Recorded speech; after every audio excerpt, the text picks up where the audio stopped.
Good afternoon and welcome everybody to NMPA Prop Talk, episode number 4. And this is the first edition of Prop Talk Live. I'm Mike Jones, your host for this episode, and I'm also president of the National Marine Propeller Association. That's a U.S.-based organization comprised of boat propeller repair, sales shops, propeller manufacturers, and propeller product and service suppliers that work to inform and educate our members, promote professionalism and high standards in prop repair, sales and service, and also offer professional certification in both the technical knowledge needed for and the practical process of propeller repair. I'm glad you're joining us this afternoon. And if you are joining us live on Zoom or YouTube, that means that you're a member of the NMPA. So for those members out there that are joining us, welcome. We're very glad that you're watching this podcast live. And you also get a chance to pose a few questions to our guest. So today, episode 4 is entitled, A Look at 2022 and 2023 Economic Data and the Real-World Marine Industry Economic Retail Trends. It's a new format for Prop Talk and another benefit of NMPA membership that we're offering. So if you like what you see, you like what you hear, tell a fellow prop shop member to join up with the NMPA. And I'm very pleased to announce today our guest speaker is Mr. Matt Gruen. Matt's president of the Marine Retailers Association of the Americas. They're the leading training and educational organization for marine dealerships. Now, Matt's held this role since September 2011, and he leads the association as it works to promote and protect the success of its members by serving as a voice of those dealers, continuously working to ensure a business environment that's conducive to boat sales and to retail operations. So I want to extend a very big, warm welcome to Matt. Matt, welcome to Prop Talk Live. Thank you. Thank you so much for having me. I appreciate it. It's good to be back with the group. I got to tell you, I started kind of dabbling in my own podcast here late last year, and I've learned that number one, I got to get myself some theme music like you got. I love the theme music leading up to this, and the other thing is going live. I mean, that's a lot of pressure. I haven't done that. I don't know if that's on my wish list, going live like that. It's something that you just don't quite get used to, I guess, Matt. Yeah. Hey, look, I know that you're no stranger to the NMPA because you were one of our panelists. Because of COVID-19, we had to have a virtual convention in 2020, and everybody was you had such good insight into what was happening in the marine industry, and a lot of our members thought that your perspective and your interpretations of the data was spot on when it came to the dealers and what they were seeking and how the boating customers were behaving in the marketplace during this pandemic. So like I said, a lot of the things that you talked about, we were seeing in the marketplace. So everybody was very excited, and I shared in those members' opinions that we wanted to invite you back on this Prop Talk. So I guess to start off, maybe in retrospect, we could get your hot take on 2022. And then, if you don't mind, give us a little bit about what you're seeing in 2023 so far, and then maybe as we close out the program with a broad brush, you could give us an outlook on what you're thinking might be happening in the marine industry. And, given the economic uncertainties and all the headwinds that we're facing, maybe you could just chart a course there for us, Matt. Yeah, that's a lot. Holy cow. That's even more pressure. No, obviously when we were together last time in the midst of all the COVID stuff, things were just crazy and insane in so many different ways. We were dealing with all of the supply chain issues, the workforce issues, all the uncertainty in the marketplace, and figuring out kind of where things were headed is never an easy job. And that was certainly ultra challenging during that time. I think what we learned throughout all of that was the value and the purpose that boating serves in people's lives. And so many people wanted to be out on the water, and so many people wanted to get into a boat and repair their boat so that they could spend more time on the water and that sort of thing. And so understaffed, undersupplied, all the pressure that ended up on our dealerships and our repair shops and parts and accessories providers and so forth it was insane. And so responding to that and getting through that was a challenge in and of itself.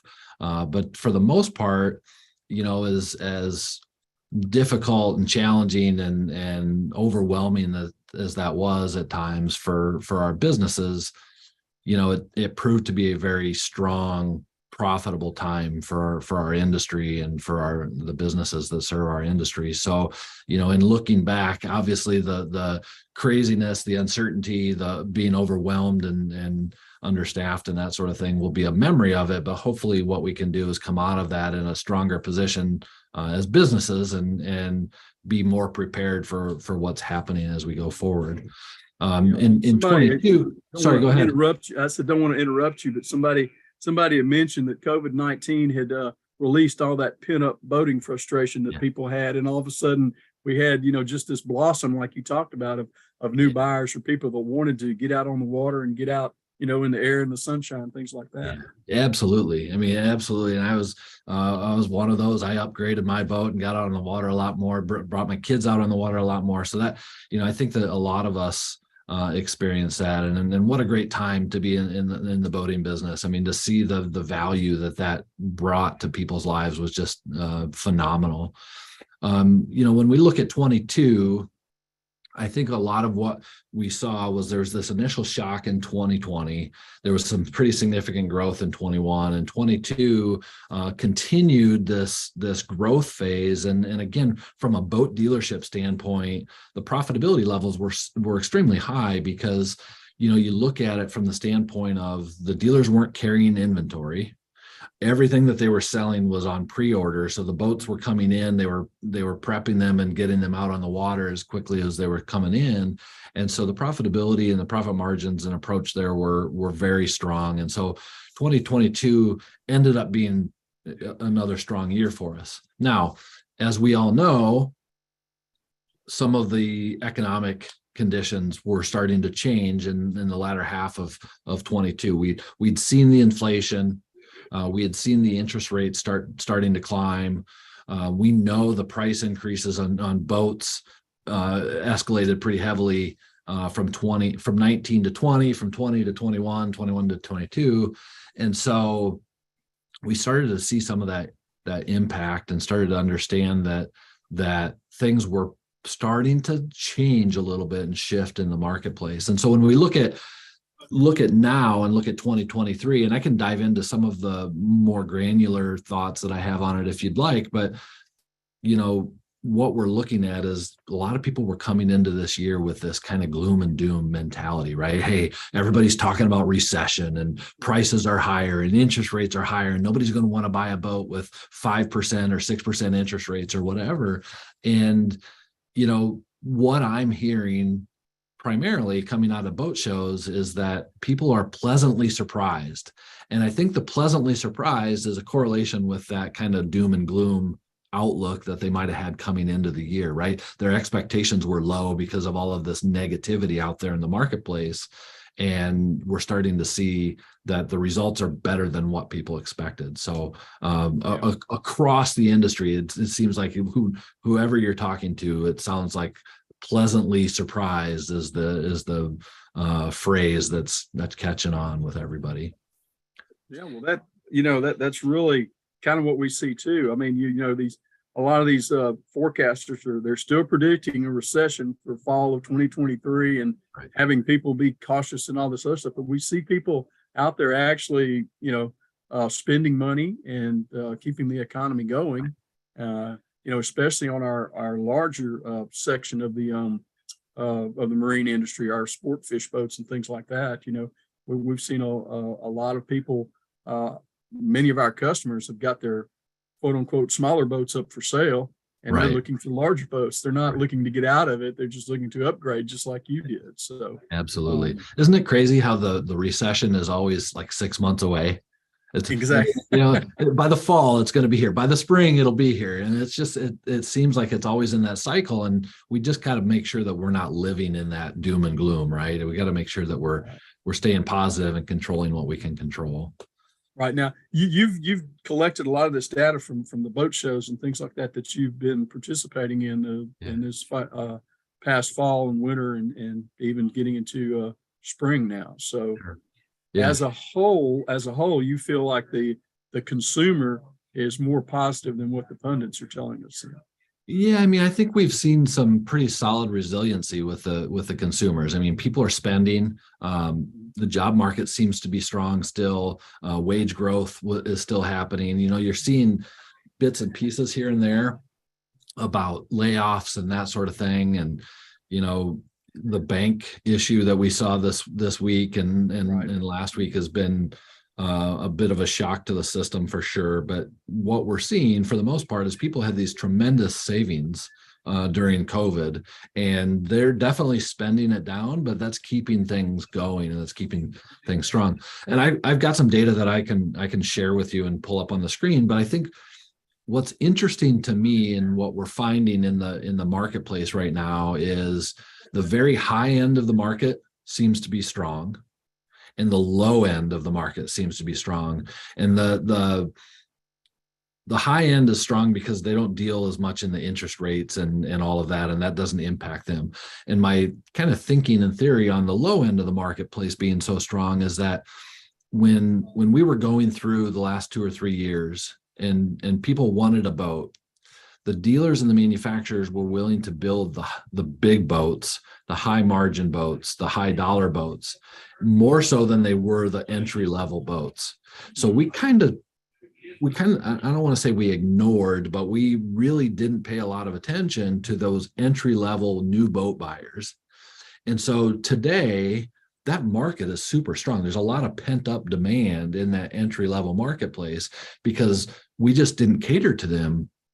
When we had the choice of which boats we were going to build and which ones we were going to sell, we sold the high end, high margin version. So now I feel like there's some opportunity for us in the low end of the marketplace. Certainly some of those people are impacted by the interest rates.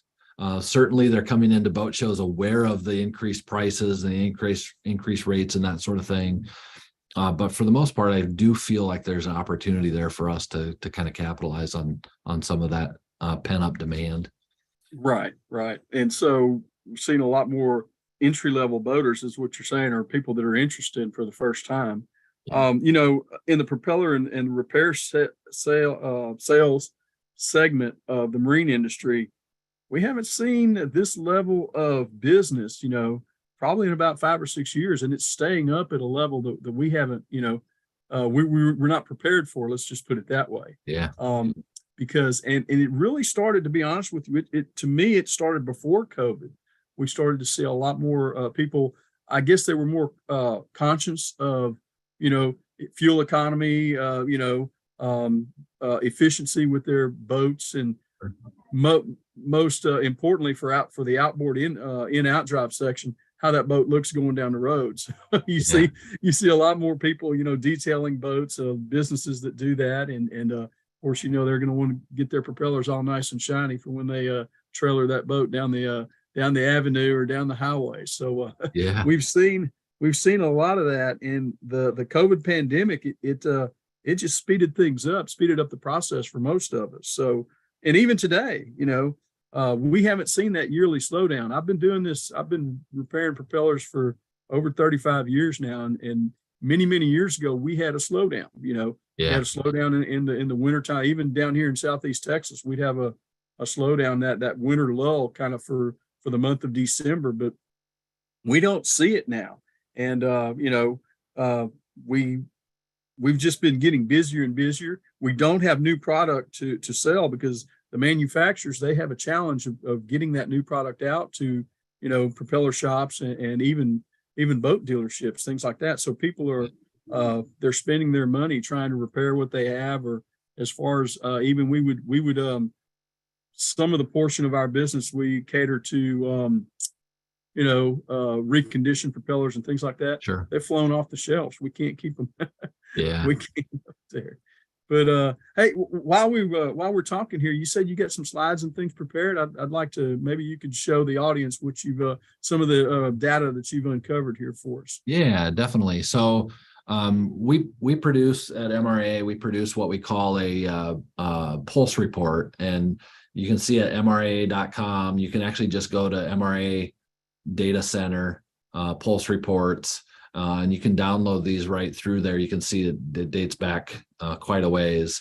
Actually goes all the way back to 2013. But the one that I'll focus in on for you here, we follow what we call a retailer sentiment index. And that sentiment index, if you think about that as kind of like a consumer confidence, but it's of boat dealers, you can kind of see the way that this has transpired over the years. For a long time, we just were kind of cruising along at this normal level. 2019, and I may have captured some of this in the presentation, so I apologize if it's a little bit redundant, but I think it's always worth reminding ourselves. In 2019, we started to see inventory levels rise, and dealer sentiment started to go on the decline. And we saw this kind of decline go below this negative line here. Again, the red line is current conditions, the blue line is 3 to 5 year outlook for how dealers are feeling about the marketplace. Crosses that threshold into unfavorable or negative territory in 2019 because of those inventory levels. And then it spiked in January of 2020 due to the boat show season that they had was really strong in January of 2020. Of course, we see the plummet, which is the COVID marker there, and then the immediate rise up above the favorable line again.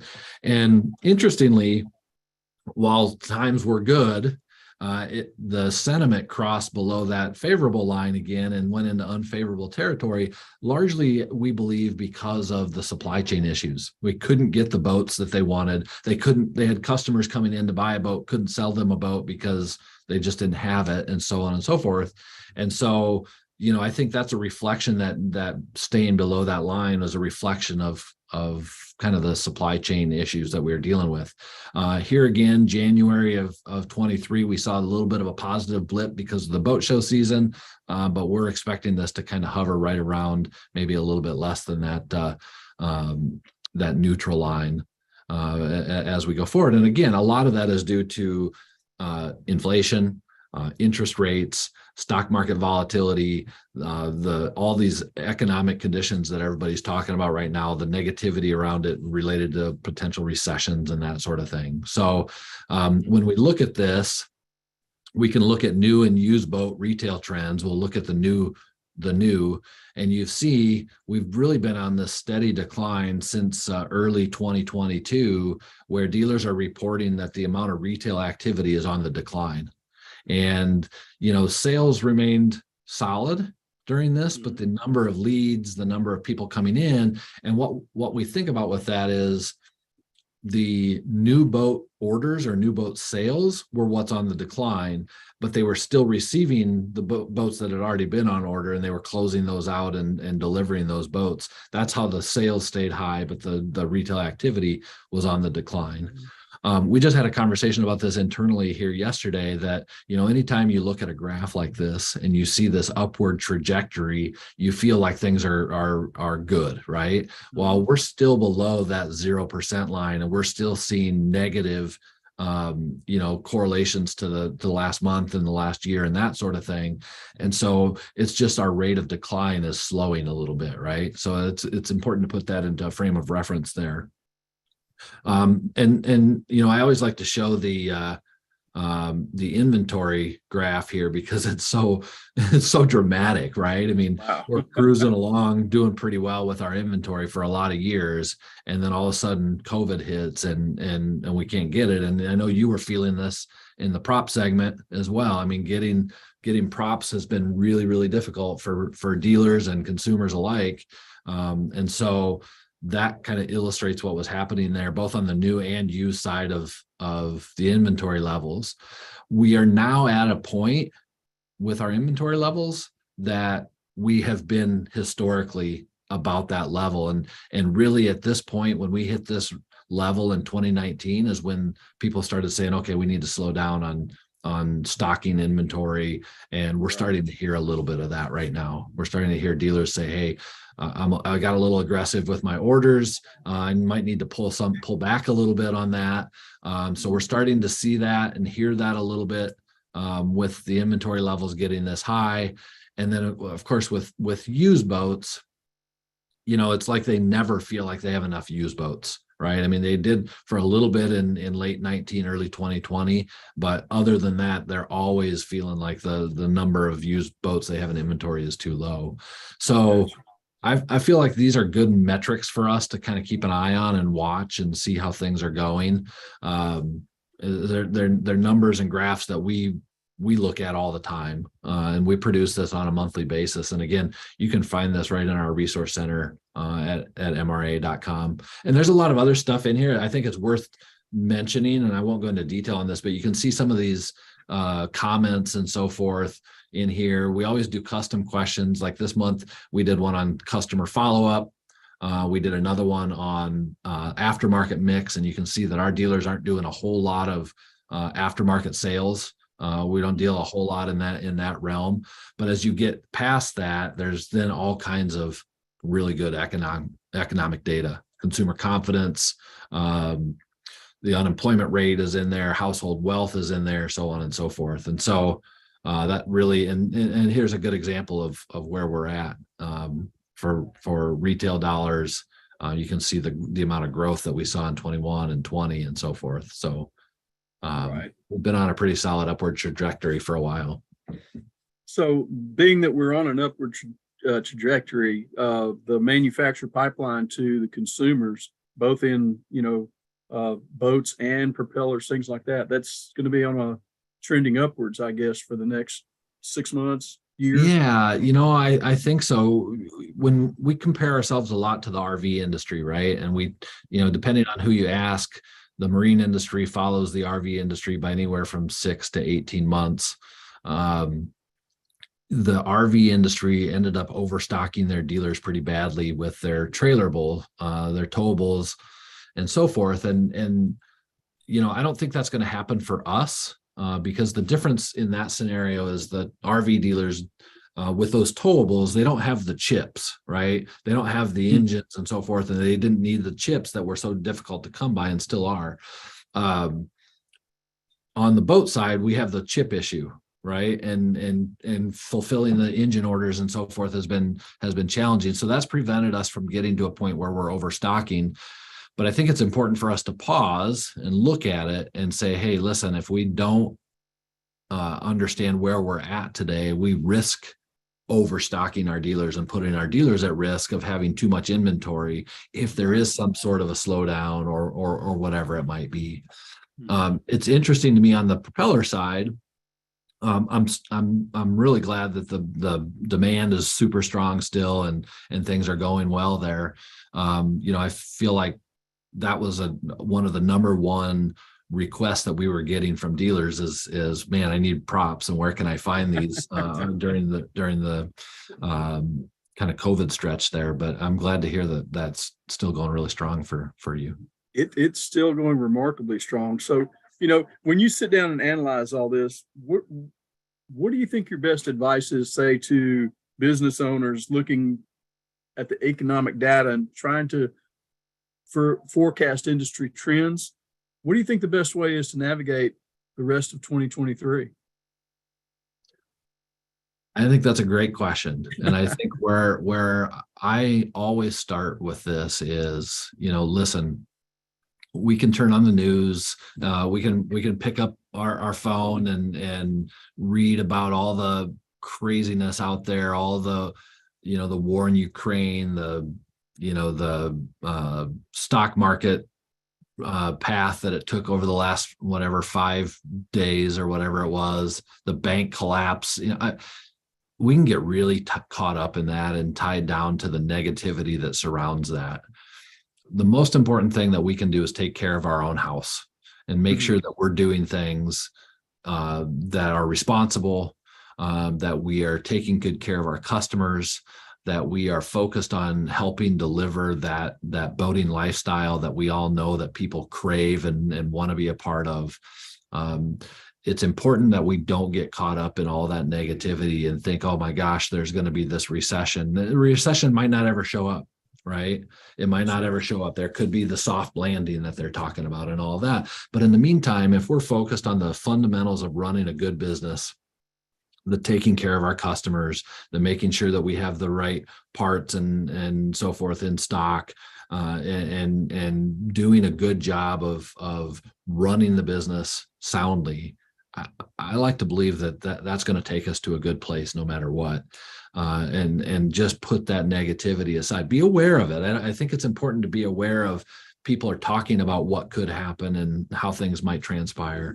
But I think it's really easy for us, particularly when we're so tethered to the news cycle with our phones and our computers and all of that sort of thing, that it's important for us to stay above that and make sure that we're running a good business and taking really good care of our employees and our customers.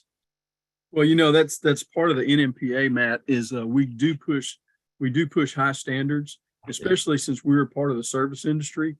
To members and people who come to the convention seeking training and things like that, we really emphasize the service portion to make sure that customer gets quality service, because in this economic climate that I've seen in the last 5 or 6 years, that's something that's really on the decline, is customer service. Yeah. And so we want to make sure that we repair that propeller to the best of our ability. We want to make sure that we can provide a good, manufactured product, whether it's an OEM or an aftermarket, something like that, to satisfy that boater's need. And I mean, in the long run, that's what we're here for, because if we can't please our customers or do what we, intend to do, no matter what business model you have, it's going to fall apart pretty quickly when you don't have the support of the public. So, 100%.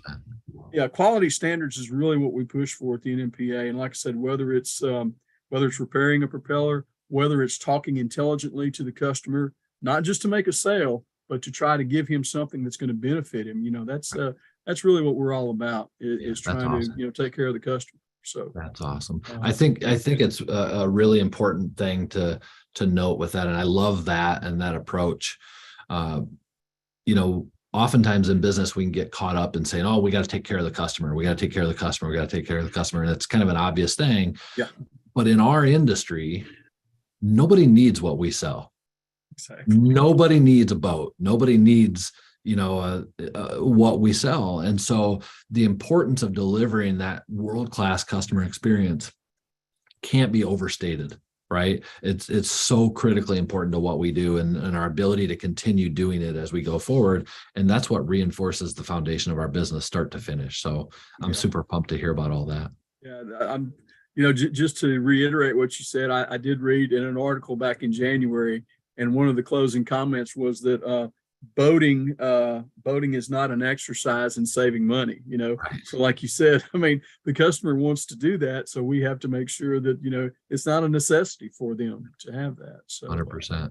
Yeah, absolutely. Well, we're getting close to closing out. I just want to know, do any of the attendees that are watching us, if anybody has any questions, please pose them now.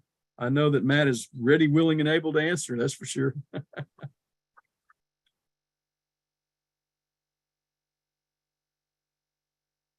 I guess you answered all their questions, Matt. Let me ask you a question that we've been talking about, and I know that it came up in discussion with one of the associations that I'm involved with.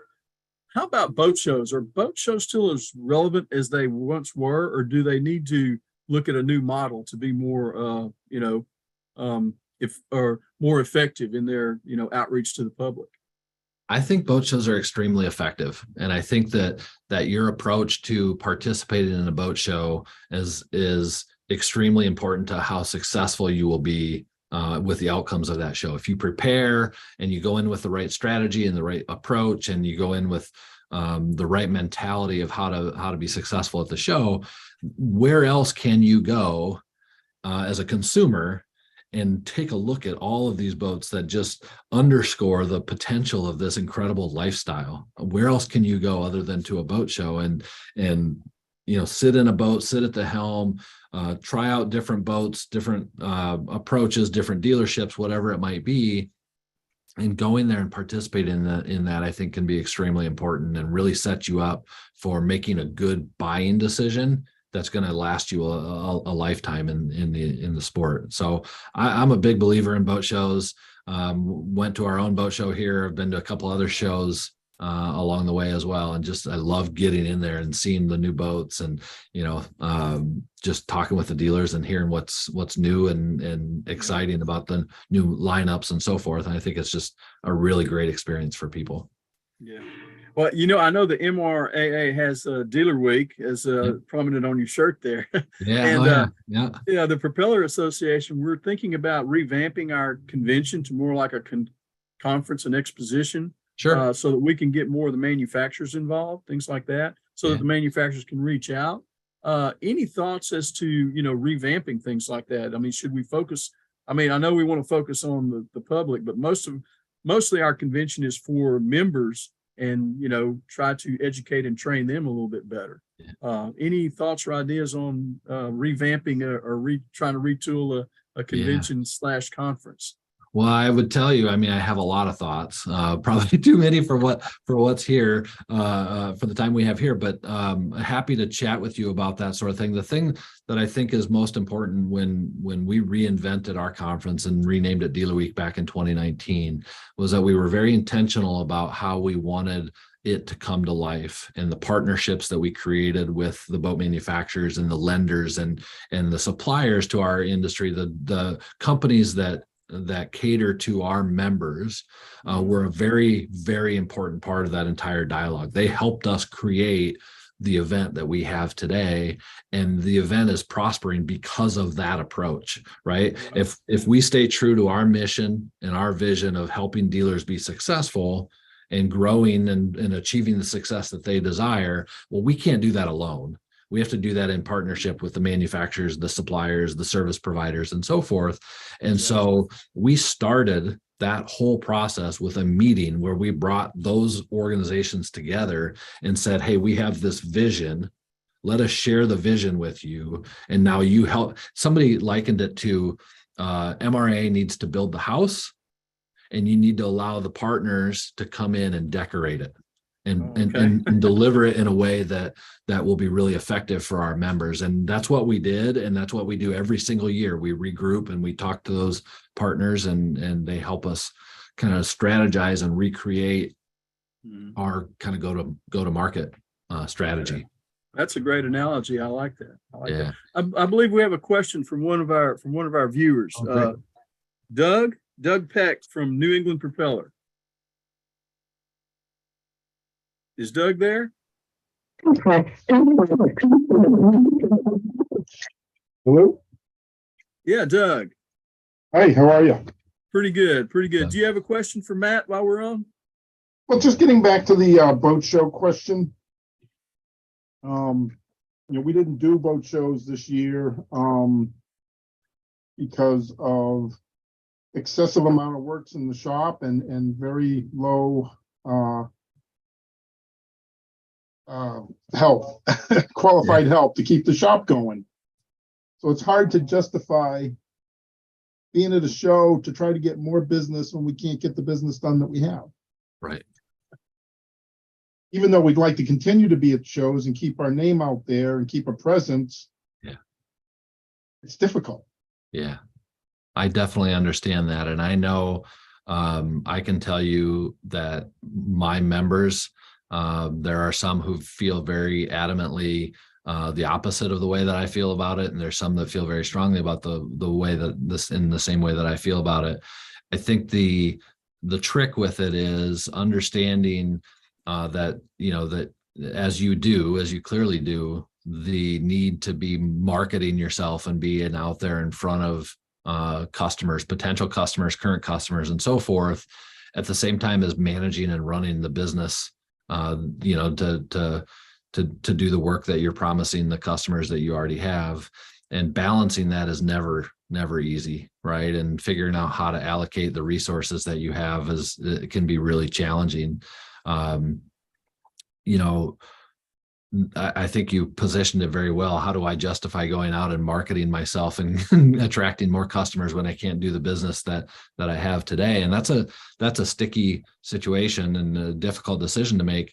I think the question that you could also ask with that is related to down the road, right? If you have all that business today, but if it were to slow down and people in your community needed your services, would they know that you're there? And the challenge that I've seen dealers talk about in on the dealer side of it related to boat shows was, hey, if I'm not there, what are my competitors saying about me? Right? If I'm not there, are my competitors saying, yeah, I don't even know if they're still around, and that sort of thing.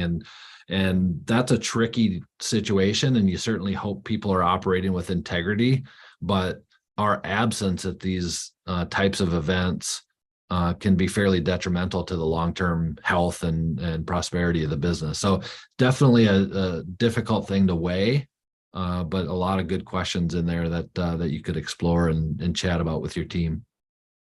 Yeah, well, I hope to be doing them again down the road. Yeah.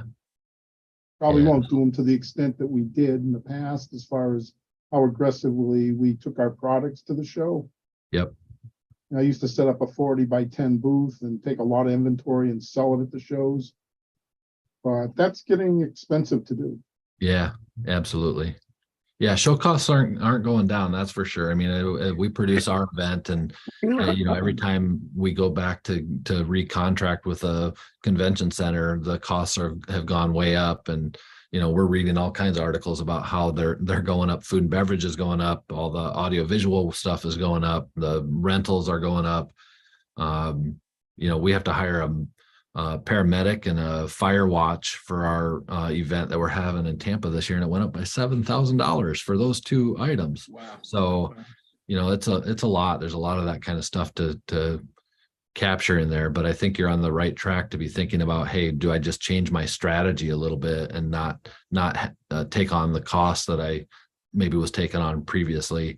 Because there's other ways to do that business as well. So I think that's a great thing to be thinking about. Well, thank you for the question. Thank you for the question, Doug. We very much appreciate it. And like Matt said, it's always a balancing act, but you do have to have some type of presence out there, even if it's a small presence, just to let people know, hey, you're still here, and you're still viable in the marketplace. So thanks a lot for that. We're getting close to closing, and I just want to thank everybody that tuned in, and I want to thank Matt Gruen, our guest speaker today, President of the Marine Retailers Association of the Americas.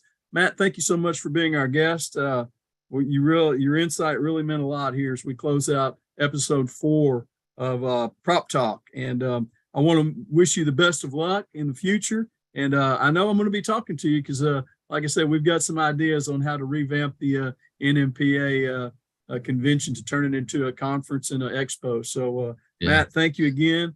And please know that your friends over here at the NMPA are fully behind you and the organization there. And we support what you're doing in the industry and how helpful y'all are. So thank you again. We very much appreciate it. Yeah, thank you so much for having me. I appreciate it. Certainly reach out anytime. I'd be happy to chat with you about all that stuff. And absolutely look forward to connecting with you all and keep carrying it forward. So appreciate the time. Okay. Thank you for the time. I know it's very valuable to you, Matt. Thanks a lot. Well, that's it for this episode of NMPA Prop Talk. Thanks to all of our members who joined in live. And if you're listening online on nmpa.net, or if you're streaming with Apple or the Android, one of those services, whether you're on Spotify, just keep listening to our podcast. And until next time, keep pounding. Y'all have a great afternoon. Thanks again, Matt. Thank you. Appreciate it.